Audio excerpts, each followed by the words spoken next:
Bismillahirrahmanirrahim. Assalamualaikum warahmatullahi wabarakatuh.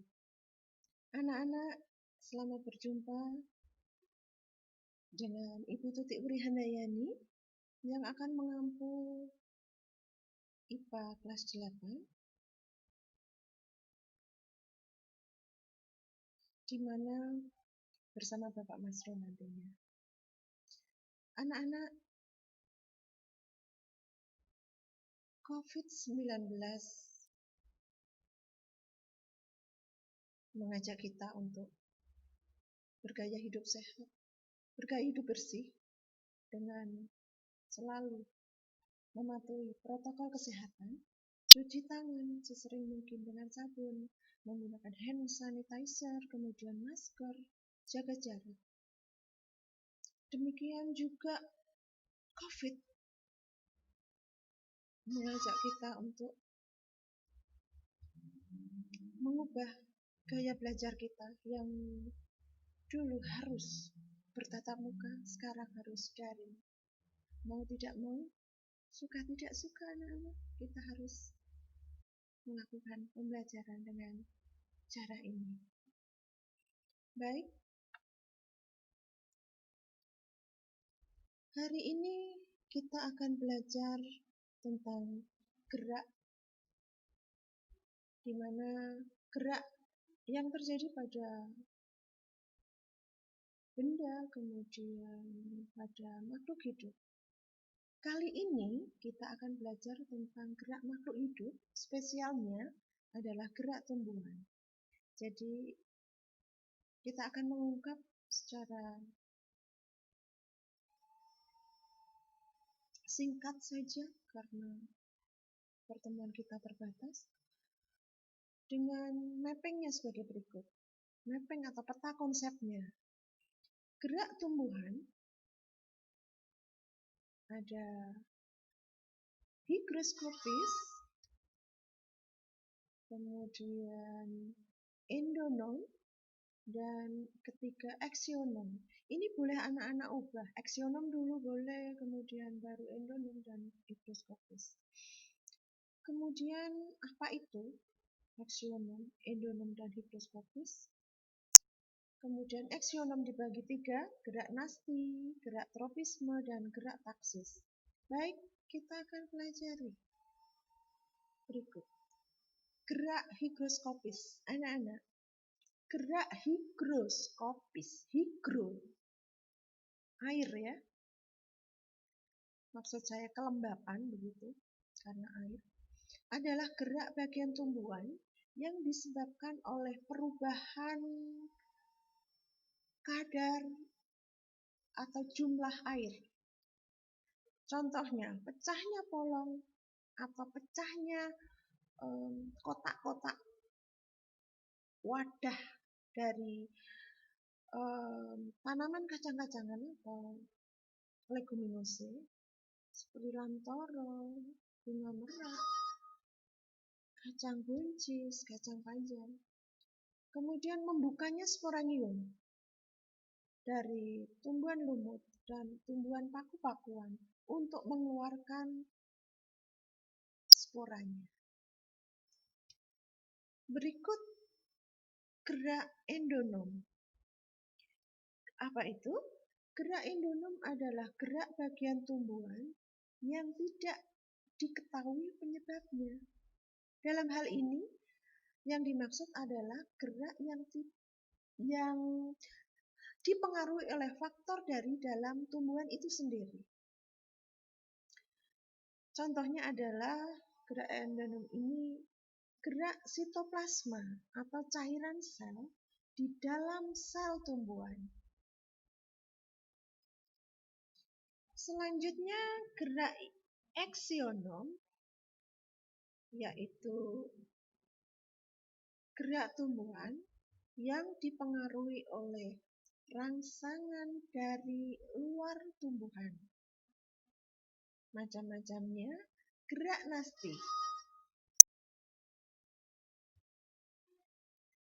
Gerak nasti yaitu gerak bagian tumbuhan sebagai tanggapan terhadap rangsang dari luar yang tidak dipengaruhi oleh arahnya datang rangsangan. Kemudian gerak tropisme,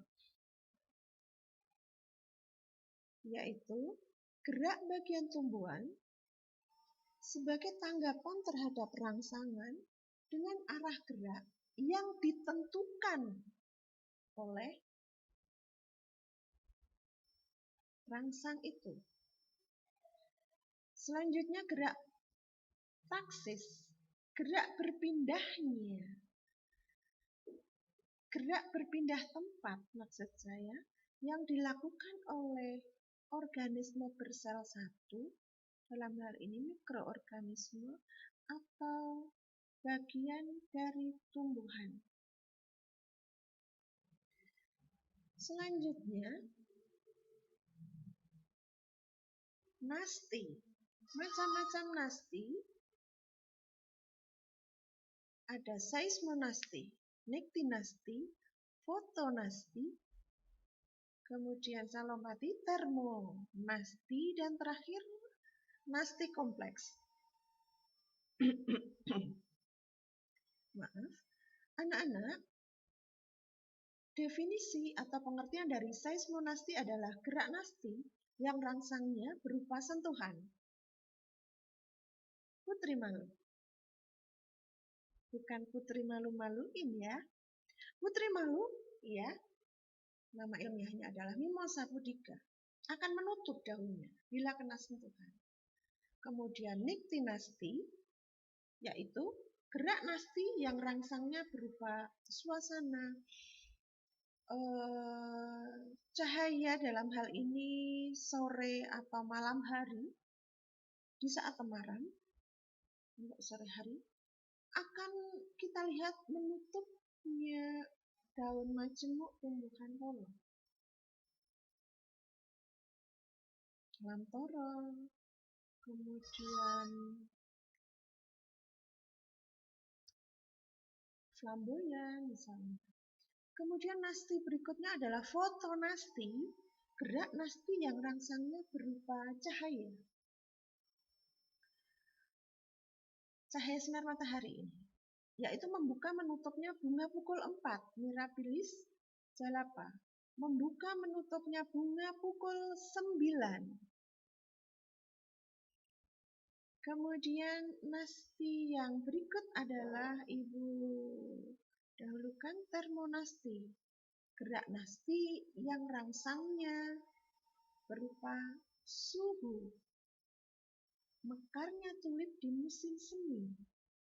Kemudian yang nasti kompleks, gerak nasti yang rangsangnya disebabkan oleh faktor-faktor cahaya, suhu, zat kimia, kadar air. Jadi kompleks, semuanya bisa mempengaruhi atau menjadikan rangsangan. Contohnya yaitu ini anak-anak. Gerak membuka dan menutupnya stomata atau mulut daun.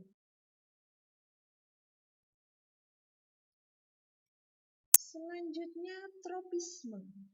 Anak-anak, fototropisme, kemudian geotropisme, tigmotropisme, hidrotropisme, kemudian kemotropisme. Untuk fototropisme dibagi dua sebetulnya, positif dan negatif. Yang positif adalah ini, gerak tropisme yang memperoleh rangsang dari cahaya yang mendekati arah datang cahaya. Contohnya gerak ujung batang yang termudang ya, mengarah ke datangnya sinar. Gerak bunga matahari ke arah cahaya matahari.